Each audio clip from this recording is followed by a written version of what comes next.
नमस्कार दोस्तों, स्वागत है आपका अपना बिल्ड न्यूज यूट्यूब चैनल पर। दोस्तों, आज की डेट की एक और नई ताज़ा सबसे बड़ी खबर निकल कर सामने आ रही है। ये याद देखिएगा, ये आज की डेट की एक और नई ताज़ा सबसे बड़ी खबर। 7वें पे कमीशन लेटेस्ट न्यूज। 7वें वेतन आयोग से फायदा इस तरह आसान तरीके से कैलकुलेट करें अपनी पेंशन। देश भर में है 62 लाख पेंशन भोगी। ये यहाँ देखिएगा, ये आज की डेट 31 मार्च 2019। 7वें पे कमीशन लेटेस्ट न्यूज। 7वें वेतन आयोग के तहत लाखों पेंशनर्स को फायदा मिलने की उम्मीद जताई जा रही है, लेकिन सबसे ज़रूरी बात यह है कि पेंशन कैलकुलेट कैसे करें। हम बता रहे हैं कि इन आसान तरीकों से आप पेंशन कैलकुलेट कर सकते हैं। 1 जनवरी 2006 के बाद पेंशन को बेसिक सैलरी के आधार पर कैलकुलेट किया जाता है। पेंशन कैलकुलेट करने के दो अलग अलग स्लैब हैं। एक तरह के पेंशन भोगी वे हैं जो 1 जनवरी 2006 से पहले रिटायर हुए हैं, और दूसरे वे जो इस अवधि के बाद रिटायर हुए हैं।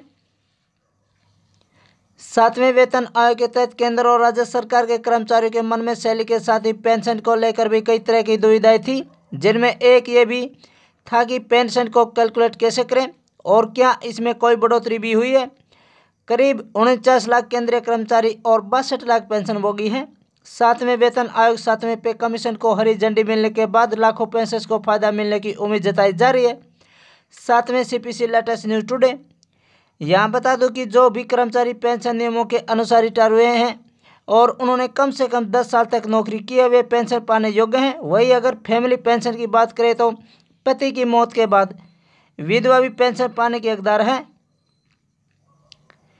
7वें सीपीसी लेटेस्ट न्यूज टुडे। 7वें अब यहाँ सबसे ज़रूरी बात यह है कि आखिरकार पेंशन भोगी पेंशन की गणना यानी इसे कैलकुलेट कैसे करेंगे। हर साल हजारों कर्मचारी रिटायर होते हैं और हजारों कर्मचारी की भर्ती होती है। 7वें CPC latest news today. Retirement के बाद केंद्र सरकार के कर्मचारी ऐसे कैलकुलेट करें पेंशन। 1 जनवरी 2006 के बाद पेंशन को बेसिक सैलरी के आधार पर कैलकुलेट किया जाता है। पेंशन कैलकुलेट करने के दो अलग अलग स्लैब हैं। एक तरह के पेंशन भोगी वे हैं जो 1 जनवरी 2006 से पहले रिटायर हुए हैं, और दूसरे वे जो इस अवधि के बाद रिटायर हुए हैं।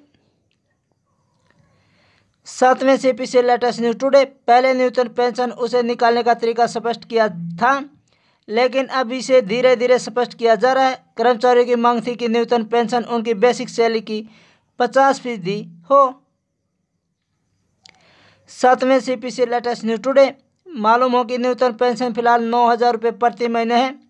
वही पेंशन की अधिकतम सीमा वेतन का 50% है, जो कि 1,25,000 है। अपनी सैलरी और नौकरी की अवधि डालकर पेंशन अमाउंट जान सकते हैं।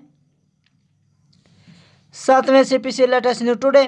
मालूम हो कि लोकसभा चुनाव 2019 से पहले केंद्र और राज्य सरकार के कर्मचारियों को सरकार से बड़ी उम्मीद थी और उन्हें लगता था कि बेसिक सैलरी में बढ़ोतरी की जाएगी, लेकिन सरकार ने इनकी मांगे नहीं मानी। हालांकि महंगाई भत्ते डीए को बढ़ाकर 12% करने की घोषणा जरूर की।